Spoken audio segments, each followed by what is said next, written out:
I'm Roman Yossi of the Nashville Predators. I'm Matt Duchesne of the Nashville Predators. I'm Justus Aros of the Nashville Predators. I'm Ryan Johansson of the Nashville Predators. You're listening to the Renegades of Puck with Crazy Charlie. Welcome to the bunker. Welcome to the Renegades of Puck podcast. I'm your host and captain, Crazy Charlie Saunier. And before we get started on No Half Step in Hockey coverage, let me direct you to our home website, renegadesofpuck.com. Once you go to renegadesofpuck.com, you'll learn everything you need to know about the show. Once you're good and educated about the show, click on that merchandise tab. That's going to take you directly to our classic logo t-shirt, our Pride logo t-shirt, and all of our different special event logo t-shirts. And we've just added the Home Base Freak Out 2 t-shirt to the store, so make sure you're checking it out. Don't worry, all the other gimmicks are still there. Socks, throw pillow, wall art, bed sets. It doesn't make a difference. We've slapped our logo on. As a matter of fact, we've sold out so that you can buy in. Stick tap love and respect to everyone who's picked up some merchandise in the last couple of days. We've certainly seen an uptick in our brand new updated store, so make sure you're checking out our merch.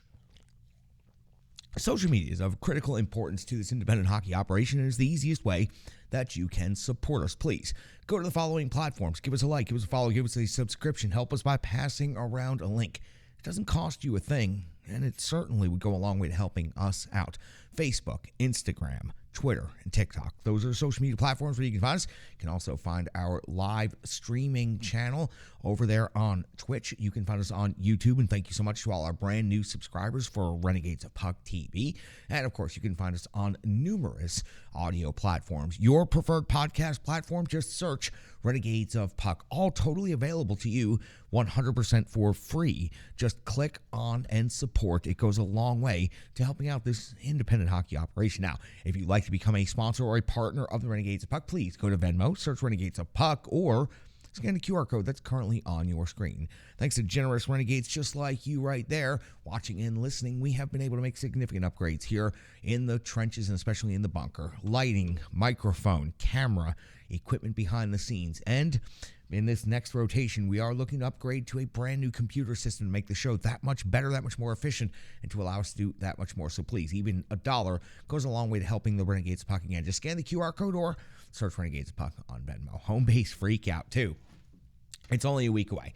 Next Friday night at Tailgate Brewery Music Row, 1538 DeMundry, and right there on Music Circle, right by the naked statues. You know exactly where the spot is. It was the site of last year's Home Base Freakout where we had hundreds and hundreds, if not thousands, of Renegades descending on Music Row to celebrate our incredible hockey community. We're going to do the same thing. No, we're not rolling out the big name VIPs and special guests this year. We made that statement already. We're making a different statement. This is about all of us. This is about our community. This is about coming together. There are going to be special guests. You'll be rubbing elbows and meeting and greeting and talking with all kinds of different dignitaries from throughout our hockey community. I'll tell you who some of them are, but you'll have to check us out on social media. That's right. I am using cross-promotional platforms right now to try to generate a little bit more interest in some of the things that we're doing. So yes, there'll be guests, there'll be VIPs, and there will be faces you definitely recognize and voices you also recognize. So come on out. It's Home Base Freak Out 2. We have an incredible partner with Tailgate Brewery. They are putting us on tap this year, and we're also going to have frozen drink specials, pizza specials, all kinds of fun things going on. Giveaways. Rebirth Sports has provided a couple of jerseys to give away. We're going to have Renegades of Puck pucks, this puck pyramid right over here. We're going to give it away. We're going to give the whole thing away. We're also going to have posters. We're going to have pins. We're going to have magnets. We're going to have all kinds of gimmicks there to give away and to raffle and to have lots of fun. So come on out. Home Base Freak Out 2. It's next Friday night. It takes place, of course, at Tailgate Music Row. Can't wait to see each and every one of you for Home Base Freak Out 2. Now, I know, it's time. Let's get to the No Half Step in Hockey coverage. It's time for me to deliver the goods. Time for operation number 730. It's up there somewhere. Somewhere in this area right here. Operation 730 for the Renegades of Puck. And at this moment in hockey history, the Nashville Predators currently find themselves in the thick of the playoff race in the Western Conference, especially when it comes to the wild card. They are in fifth place in the Central Division. They skated in 66 games. Their record overall is 34-25-7. That is good for 75 points on home ice, which is where the Nashville Predators' next game will take place. They have a record of 17-12-3. They've scored 189 goals in the season. They've given up 192. That's a goal differential. Not -3. The Nashville Predators' next opponent, and this is of critical importance to the wild card and playoff race. The Winnipeg Jets currently sit in 4th place in the Central Division. They have skated in 3 more games than the Nashville Predators. They have a record of 38, 28, and 3. 79 points has them 4 points ahead of the Nashville Predators and currently sitting in the 2nd wild card spot in the Western Conference. On the road, a very respectable record of 17, 16, and 1. The Winnipeg Jets have scored 212 goals in the season. They've given up 197. Now, this is a critical game for the Nashville Predators when it comes to this matchup. 3 games in hand, this head-to-head matchup. Nashville Predators could cut the lead to 2 points after this game on home ice. Now, let's take a look at the home-and-home series between these two teams throughout the season, and then we will talk about the Winnipeg Jets, and we'll go on to talk about the matchup itself. On the 15th of December is when these two teams met for the first time, and it was in Winnipeg, the Jets scoring the victory 2-1 in overtime. UC Saros taking the loss, going 39 of 41. It was Connor with the goal and assist. DeMello also with a goal. Philip Forsberg had the only goal for the Nashville Predators. The two teams would meet again on the 24th of January. Nashville would secure a 2-1 victory at Bridgestone Arena. UC Saros again gets to start this time the victory, 32 out of 33. Glass and Janot each scoring for the Nashville Predators. Dubois scoring for the Winnipeg Jets. These two teams will meet in what is guaranteed to be a critical 2 points on April the 8th, just before the end of the regular season is when they will wrap up their regular season series. So for the Nashville Predators and Winnipeg Jets, 2 games against each other head-to-head still to go, separated by 4 points at this point in the season. Going to be a fun, incredible stretch of hockey to watch. When it comes to the Nashville Predators, once they move on from the Winnipeg Jets immediately, and this also will help understand the philosophy and going into the game against Winnipeg, the analysis, on Sunday, the Nashville Predators will be in New York to take on the Rangers at Madison Square Garden. On Tuesday, they will be in Buffalo. So back-to-backs coming up immediately this weekend for the Preds. Winnipeg at home on Saturday afternoon, and then Sunday, Madison Square Garden for a regular evening game. Tuesday, I said, in Buffalo, and then Thursday, Seattle, which finds themselves very much in the playoff race, and they have find themselves bumped down into the wild card race the last couple of days. So these next 2 games against the Seattle Kraken here at Bridgestone Arena on Thursday and next Saturday are of critical importance. This next week of hockey for the Nashville Predators is absolutely stunning, the amount of hockey the Preds will have to play. Again, Saturday and Sunday, Winnipeg and New York. Tuesday at Buffalo. Thursday versus Seattle. And then Saturday versus Seattle, and Sunday versus Toronto. And that Friday, Home Base Freakout 2 is taking place, of course, at Tailgate Brewery. What a fun and incredible week of hockey it is going to be. Now, let's get back to the Winnipeg Jets. Let's take a look at their most recent stretch of play. Let's go back 5 games. Let's talk March the 8th. 4-2 loss versus the Minnesota Wild on the 11th of March. A 5-4 overtime win at Florida on the 12th of March. A 3-2 win at Tampa Bay. It followed up on the 14th with a 5-3 loss at the Carolina Hurricanes. And most recently, a 3-0 loss versus the Boston Bruins. Hellebuck got the start, took the loss, 21 out of 23, and of course, 1 empty net goal in that game. For the Nashville Predators and Winnipeg Jets, taking a look inside the rankings of this matchup, the Winnipeg Jets scoring 3.06 goals per game is 20th best in the NHL, while the Preds 2.80 goals per game is 26th overall in the NHL. In the goals against category, 11th best is the ranking for the Winnipeg Jets at 2.84, while the Preds 2.88 is just 1 spot behind at 12th. When it comes to the shots for category, teams also extremely close right here. Winnipeg 30.3 per game is 21st, while the Preds 30.5 per game is 19th overall in the league. Shots against the Nashville Predators 33.3 given up per game is 25th. The Winnipeg Jets significantly better in this category, only 31 given up per game. That is 15th best in the league, right there in the middle of the pack. When it comes to the special teams matchup, the Nashville Predators, well, they are outclassed. Even though the penalty kill has been incredibly good as of late, still outclassed in both of these statistical metrics. Let's start with the power play.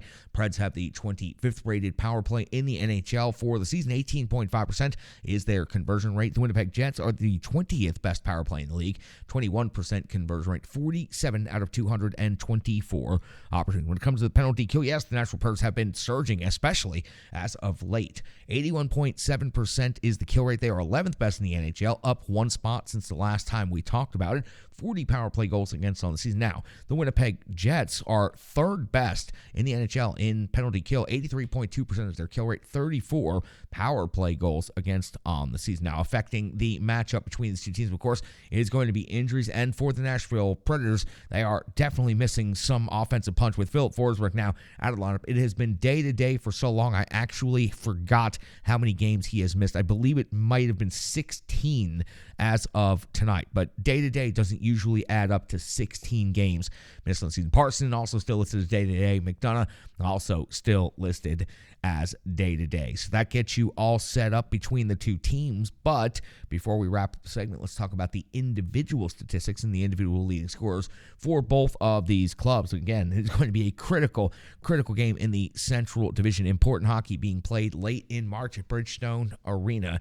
For the visiting Winnipeg Jets, we'll start on that side of the ledger. Connor, 27 goals in the season, 46 assists, 73 points. Morrissey, 15 goals and 52 assists for 67 points. Scheifele, 38 goals in the season, 22 assists, 60 points overall. And Connor and Scheifele typically have very good games against the Nashville Predators.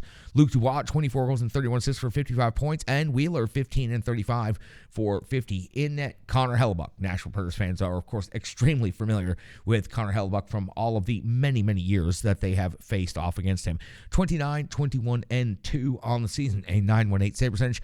A 2.63 goals against average. Taking a look at the home team Nashville Predators side of the stats, the captain Roman Josi, 18 goals and 41 assists for 59 points. One now behind the lead, which is Matt Duchene and Philip Forsberg. Duchene, 19 goals, goes with 32 assists for 51 points, second overall in team. Philip Forsberg, though he's out injured, still tied for the team lead in goals at 19, add 23 assists for 42 points. Tommy Novak, now 13 goals and 16 assists for 29 points. And Colton Sissons, 11 and 16 for 27. UC Saros, 26, 19, and 6 on the season, 9.17 save percentage, a 2.73 goals against average. That gets you all set up for what is absolutely a critical matchup in the Central Division in the wild card playoff race. It's significant hockey in late March at Bridgestone Arena. It is going to be one hell of a hockey game. Third of 4 regular season meetings on the season between these Central Division rivals. We'll be right back. It's time for the Rebirth Sports full game recap. We'll go back and talk about everything that happened in that Blackhawks game. Hockey players are as unique as the game itself, and your uniform should be tailored to fit you. Rebirth Sports is your sports apparel tailor. From shells, bags, warm-ups, hats, hoodies, branding, and more, let Rebirth Sports be your custom hockey tailor. And don't forget to tell them they do more than just hockey. Rebirth Sports on Facebook, Twitter, and Instagram. Rebirth Sport, a match made in hockey. It's now time for the Rebirth Sports full game recap. We go all the way back to March the 16th, the year 2023, when the Nashville Predators were welcoming in the Chicago Blackhawks to close out the regular season series between these Central Division rivals. John Hines deploys his lines in the following way. Tomasino, Glass, and Duchene would make up your first line. Sherwood, Novak, and Luke Evangelista make up your second line. Trenton, Sissons, and Smith, Asplund, Jankowski, and McCarron, recently recalled, plugged in on the fourth line on the wing. Josi and Fabro, Luzon and Barry, Gravel, and Foote make up your defensive pairings, and UC Saros gets the start in net on home ice. We are just 2:11 into the first period, and it's Staylock for Chicago coming with a save on Novak. Big rebound off of the first touch. 5:41 of the period. Staylock comes with another save on Glass. 6:24. Staylock back to work. Another save on Glass yet again, but this time it's another misplay with the glove. He's having incredible difficulty hanging on to pucks, and Staylock is absolutely fighting the puck, and nothing is clean so far in on net. Nashville Predators, though, unable to take advantage in the early part of this game. 8:27 into the first period. Saros comes with a save on Anderson after a turnover on the breakout play. 11:15, the first. Staylock comes up with a save on Tomasino's breakaway. The 5-hole denial looked like the puck was going to squeak through, but Staylock basically was willing to pull every muscle in his entire body to make sure that that puck stayed between him as he was squeezing, and he's able to do so. Puck stays out of the net. 15:35 of the first. Carr is off the box, 2 minutes for interference. Nashville Predators on their power play would generate just 2 shots on goal, but honestly, there was nothing really happening out there. 19:15 of the first period. Reichel scores, giving Chicago a 1-0 lead in this game. It's his third goal of the season. It comes on a 2-on-1. His pass deflects off of Dante Fabro's stick. Saros is able to make the save off of that, but then Dante Fabro's sliding body and his momentum hits the puck again, pushing it over the goal line and also pushing UC Saros into the net, pushing the net off, and just about everything else that could possibly go wrong for Dante Fabro in this situation. With just 45 seconds to go in the first period, the Preds give up the first goal in somewhat of a comical fashion on home ice. It was briefly checked, but there was no doubt that this was going to be a good goal, and it was a good goal. We hit the end of the first period with Chicago leading 1-0. Nashville out shooting Chicago, though, 9-7. 2:53 into the second period. Jankowski's off to the box. Minutes for high-sticking Stalock back in this game. We haven't heard that name in some time now. Comes with a save on Sissons on the shorthanded opportunity. A very strong PK by the Nashville Predators team. 4:57 in the second. Saros comes up with a save on Kachuk. 6:05. Jones off to the box. 2 minutes for entry. Not that Jones, the other Jones, the younger Jones. 2 shots on goal for Chicago, but what about the Predators' power play? The Predators' power play was simply non-existent during this 2-minute time period. 9:51, the second period, Saros comes up with a save on Athanasio with his wraparound attempt. 9:58, Saros comes up with a save on Jones, the older one. Heavy shot. 13:40 of the second period, Stalock called for throwing his stick. That leads to a penalty shot. Matt Duchene gets the opportunity to take this penalty shot and loses the puck right in the low slot area as he's going to make his move. No conversion on the penalty shot for the Nashville Predators. 16:03, second period. Stalock comes with the save on Sherwood off of Luke Evangelista, sick feed. 16:56, Saros comes with the save on Reichel. The Preds going to the intermission out shooting the Chicago Blackhawks 20-16, but still down by a goal in this game. 1:34 into the third period. It's going to be Saros coming with the save on Kara. 6:09, Stalock comes up with the save on Smith off of Evangelista, and another world-class distribution service here by Luke.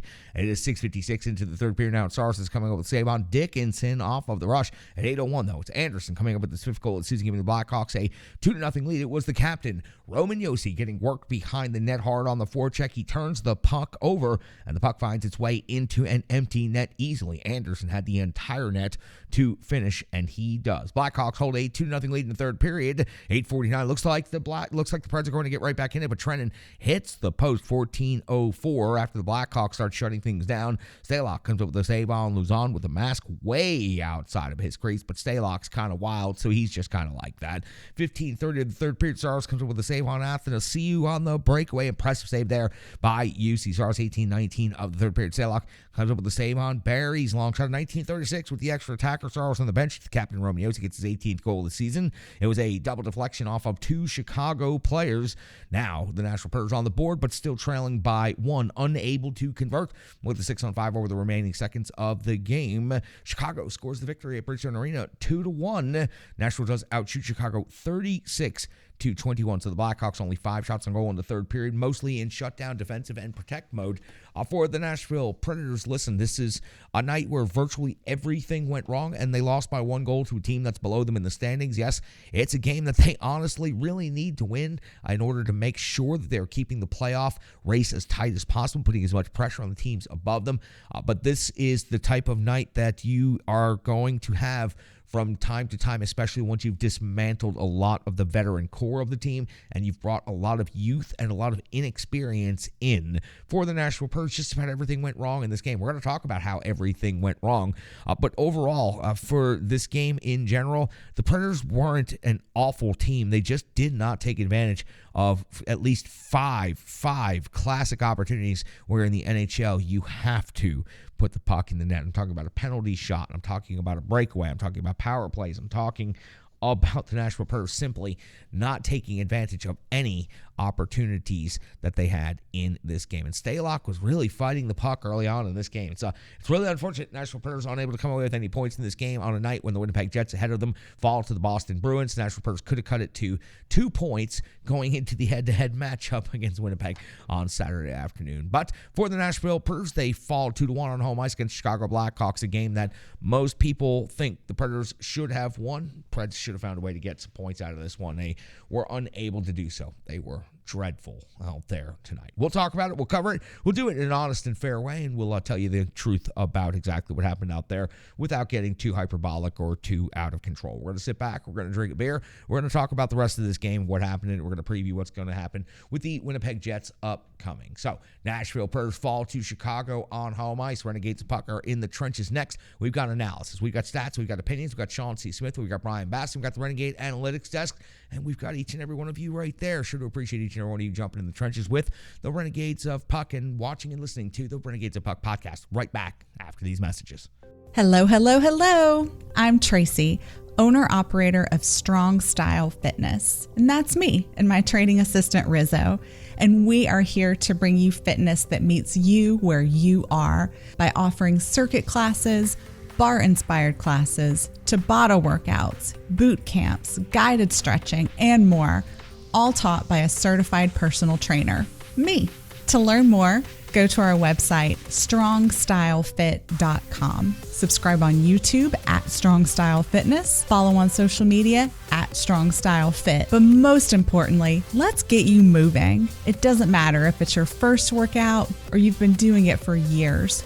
Strong Style Fitness has the workout that meets you on your journey and helps you along the path to a happier, healthier life. I understand where you've been, what you were going through, and where you were going, and I want to take you there. We'll see you on the mat. Mwah.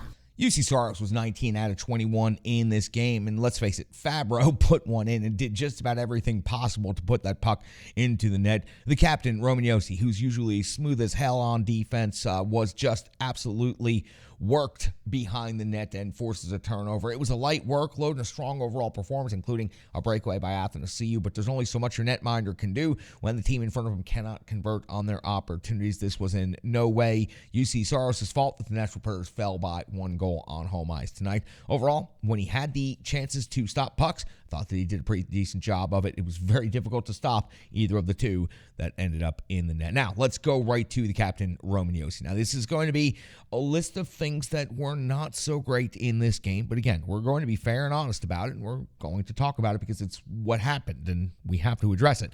The captain, Roman Josi, did score a goal. It was very late in the game. It was the extra attack when UC Saros was on the bench. Still deserves credit for that goal. His 18th of the season, now one short of the team lead.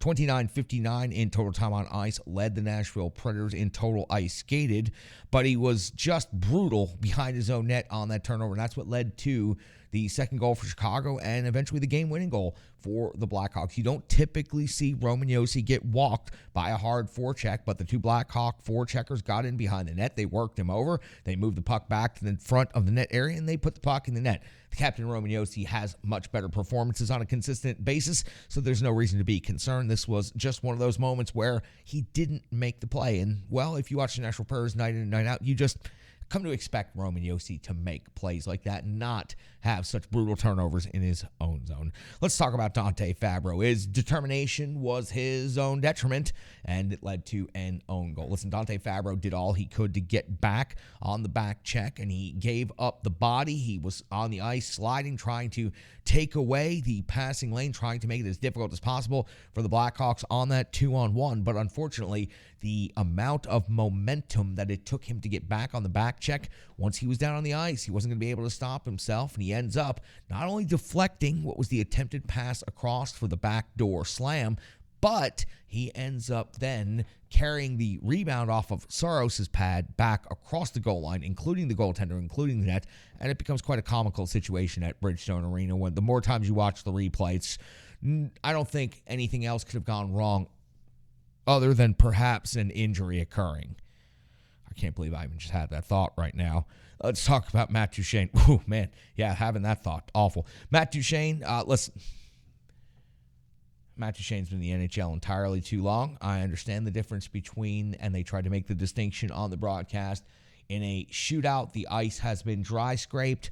In a penalty shot situation, it is the same ice you are using during the period, just happens to be whenever that whistle took place. But for Matt Duchene to lose the puck while he was handling in the low slot area and ultimately not even get a very effective shot attempt off, it's just something that it can't happen. It's just one of those missed opportunities right there. We've talked about three things already by three players that are expected to do a lot better, and none of them were able to compete on that level tonight. Tomasino failed on the breakaway conversion. Now, for Philip Tomasino, what really hurt his game and his offensive stats last season was the beginning of the year, his inability to finish on breakaways. This reared its ugly head again tonight. When I saw Philip Tomasino getting loose, I thought to myself, he's worked on this for the last year. He's free and clear. He's all set. He's going to know exactly what to do. He's going to go forehand, backhand, high. He's going to convert using Vern Fiddler's how to win at shootouts number one move.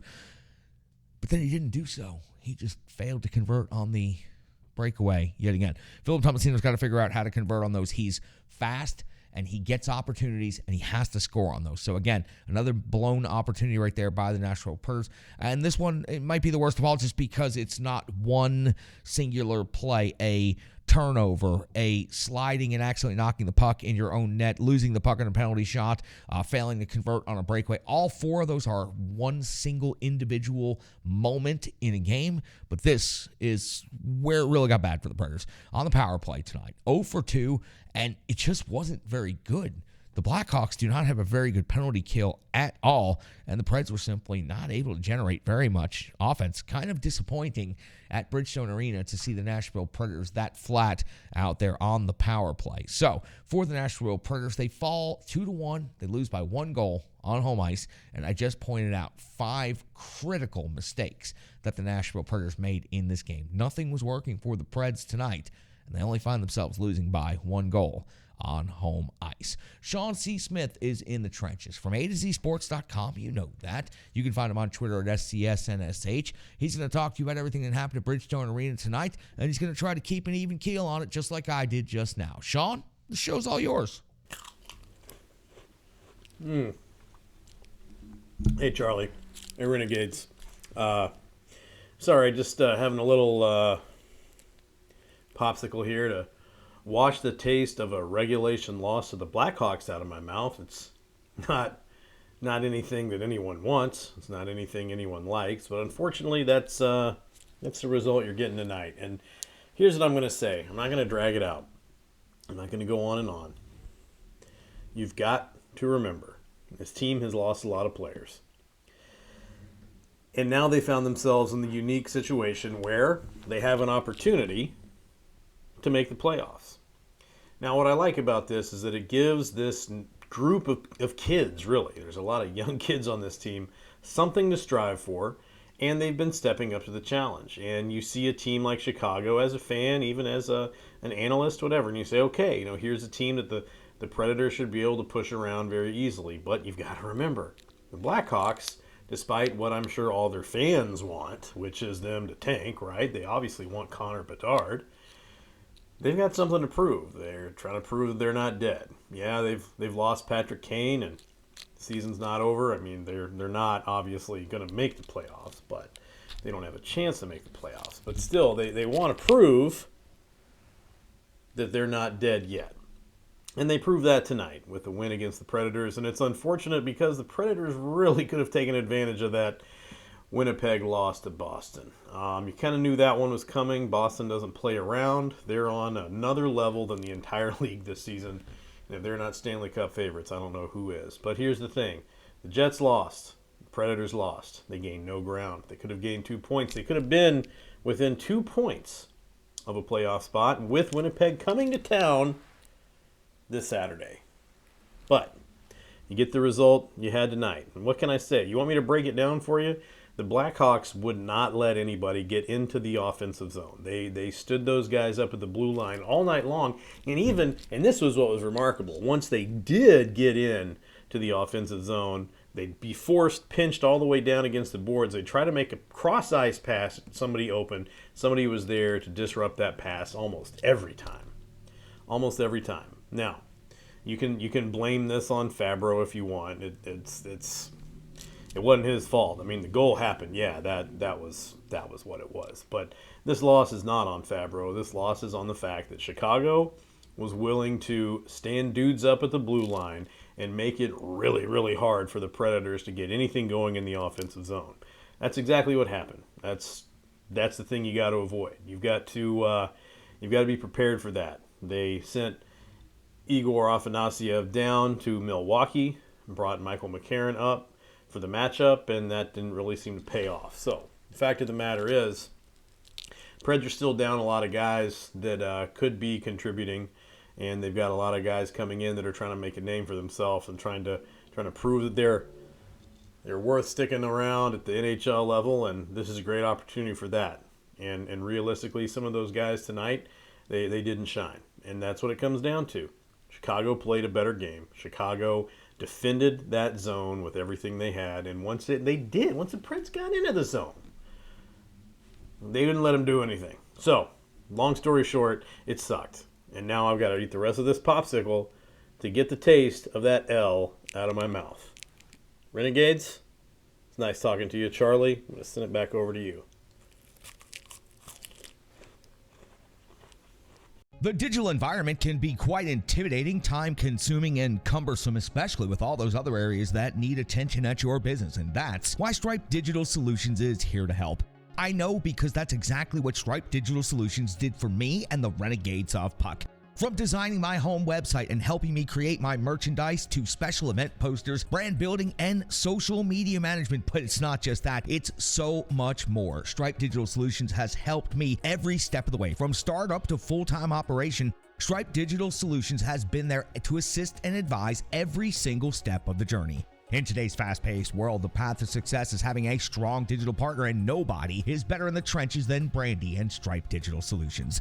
Get the solution before it's even a problem with Stripe Digital Solutions. Thanks to Sean C. Smith for jumping in the trenches from A to Z Sports. We all medicate after a game like that in different ways, don't we? Some with a popsicle that doesn't taste very good, and well, I guess some with a beer that doesn't taste all that great. It was in the cooler from the game the other night, so I grabbed it. Renegades of Puck Hockey Club, by the way. Having a great time with those guys. Oh, we'll talk more about that later. Box score time. Box score time.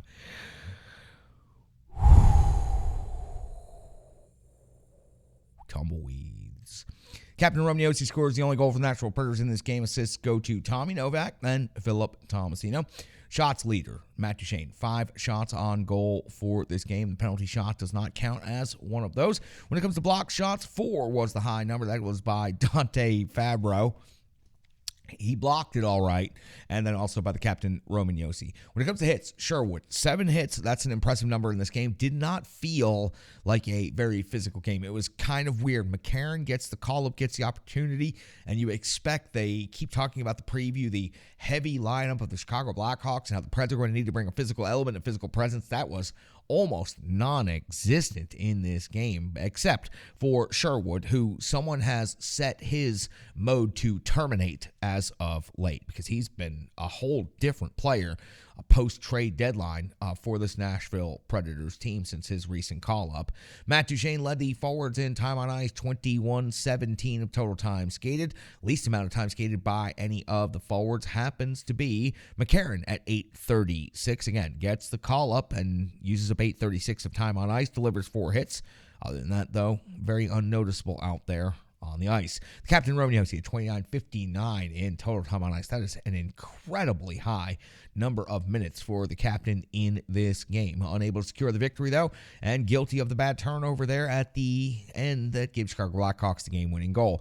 UC Saros, 19 of 21, a very, very light workload considering the amount of shots he usually faces on the season. Now, that's going to do it for the box score. It's tumbleweeds in this box score. There just simply isn't enough to talk about. But Brian Baston does have one big stat. Of course, he has some analytics. He runs the Renegade Analytics desk. You can find his work at ontheforecheck.com. You can find him, of course, on Twitter at Brian Baston. He is one of the fighters of the digital realm. Step to him and you will definitely be tested. Make sure you come with more than just facts and more than just rumors if you want to go up against Brian Baston on Twitter. Here he is right now. He's the one and only Brian Baston in the trenches with the Renegades Puck. With the Winnipeg Jets losing against Boston, Nashville had plenty of chances to gain ground in the standings in the playoff hunt, but unfortunately, the Nashville Predators weren't able to keep up their winning streak and fell to the Chicago Blackhawks 2-1. Now, if you've watched it, I'm sure most of you did, wasn't a pretty game by any stretch of the imagination. Lots of things went wrong. The power play was pretty inefficient, as was the PK. Nothing going on 5-on-5 until those last minutes or so with Roman Josi. But there was a lot to like. One of the things that Coach Hines said after the game was that effort was not the issue at all for this team tonight. Really, he never saw an issue with their effort. It was just more execution and mistakes. And this is what you can kind of expect from a team that's this inexperienced. I say young, but a lot of these new guys are getting up there in age, close to my age, which is not young by any means. But one of the things, there were a few bright spots, and we'll talk about those in tonight's One Big Stat. Now, I did talk about Cole Smith, a very polarizing figure for Preds fans last game, but here I am to do it again. But it's not just him. The line of Colton Sissons, Yakov Trenin, and Cole Smith were pretty good tonight. And in fact, I think they were incredibly dominant. They had a 97% expected goal share. That's pretty great. When they were on the ice tonight, they had 17 shot attempts to 4 for Chicago, which was really impressive, allowing only one shot on goal. That third line is there for a reason, and they did their job about as well as you can expect them to. Unfortunately for Cole Smith, he had a beautiful setup for Colton Sissons on a breakaway, a 2-on-1, and Sissons couldn't connect. And again, it's been kind of a rough spot for Cole because he is a guy who will make the better play most of the time on those. And unless it's Yakov Trenin, the other guy's usually not even hitting the net on those. So hopefully Smith tries to take a few more shots himself and see what he can do this time. But another stat, and this is something a reader did point out during the game, was why it was Matt Duchene that was picked to take the penalty shot there early in the game. Well, to be honest, he's the only one who's proven that he can do it kind of consistently this season. He is the only Nashville player to have more than one shootout goal, going 4 of 6 on the season. And so he was kind of the easy choice, especially when you don't have a guy like Johansson or Philip Forsberg, who you would rather, have out there on those types of plays. And it had been a while too, since the last one. So Philip Forsberg, I believe someone pointed out on Twitter, I'll give them credit later, back in 2021 against the LA Kings. So yep, there was some things, and there were lots of chances for this team to make up a difference, but unfortunately it just couldn't put it together. But that has to go all behind them now, because next up is maybe one of the biggest matchups left in the season, the Nashville Predators and the Winnipeg Jets here at Bridgestone Arena, and they are fighting for a playoff spot. So until then, I will see you guys next game, and that's been my One Big Stat. Charlie? I'm Crazy Charlie Saunier, captain of the Renegades of Puck. I'm also tired of the cold, tired of the dark, and tired of being landlocked. I'm also willing to bet that I'm not the only one who could use some sun, fun, and time in paradise with friends. That's exactly why I called our great friend Pete Weber. He told me, call Ships and Trips Travel, and now we're all going to Mexico. That's right, Renegades of Puck, July 15th to the 20th of 2023. Dreams Vallarta Resort in Puerto Vallarta is the destination to hang with Pete Weber in paradise. To join Pete and the Renegades of Puck in Puerto Vallarta, go to www.shipsandtripstravel.com. That's shipsandtripstravel.com, and just click on the ROP on vacation tab. Don't stay landlocked. Join the Renegades of Puck in paradise, July 15th to the 20th, 2023 in Puerto Vallarta. Pete Weber, the Renegades of Puck, and you. It's time to ditch those skates for flip-flops and fun in the sun. For the Nashville Predators, it's simple. Why did the Chicago Blackhawks 2-1 victory at Bridgestone Arena feel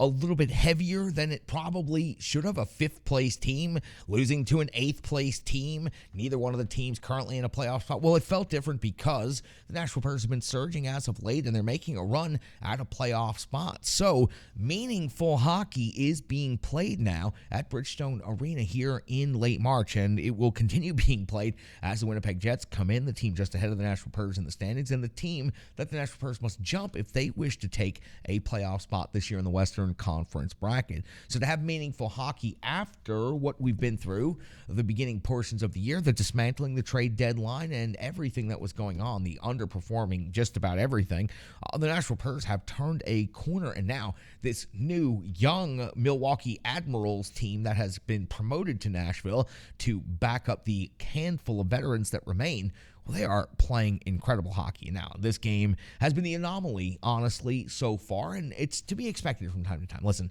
let's not lose perspective on the fact that this is still a very young team. It is still full of pieces that were put together just in the last couple of weeks. Some of these players have just made their NHL debuts, and you are going to have some inconsistencies from night in, night out. They are not yet the professional NHL team that you hope they will round into maybe through next year's training camp and throughout the beginnings of next season. But for now, this Nashville Predators team is playing incredible, meaningful hockey, and this win over the Winnipeg Jets on Saturday afternoon, if they're able to do so, would be incredibly important. That building is going to be rocking on a Saturday afternoon. It's definitely going to have a different feel the rest of the way. And for the Nashville Predators, I hope they continue surging. It's enjoyable watching these young players click off those first few milestones and do it all together. I remember a time when a certain generation of Nashville Predators, Admirals teams all started coming together here at the NHL level. They included some pretty impressive players like Pekka Rinne, like Shea Weber, and those teams went on to do some pretty special things together. What can this group go on to do? Let's find out through the rest of the meaningful March and April schedule, and maybe, just maybe, a playoff series, or who knows, getting in is all that really matters. And if you have the opportunity, you definitely should. Can't wait to get to the rink and see this game on Saturday afternoon. Huge Central Division matchup. That's going to do it for this episode, Operation number 734, the Renegades of Puck. For Sean C. Smith, for Brian Baston, and for each and every one of the Renegades of Puck, we appreciate your time, we appreciate your viewership, and we most certainly appreciate each and every one of you. I am your host and captain, Crazy Charlie Saunier. Stick taps, love, and respect.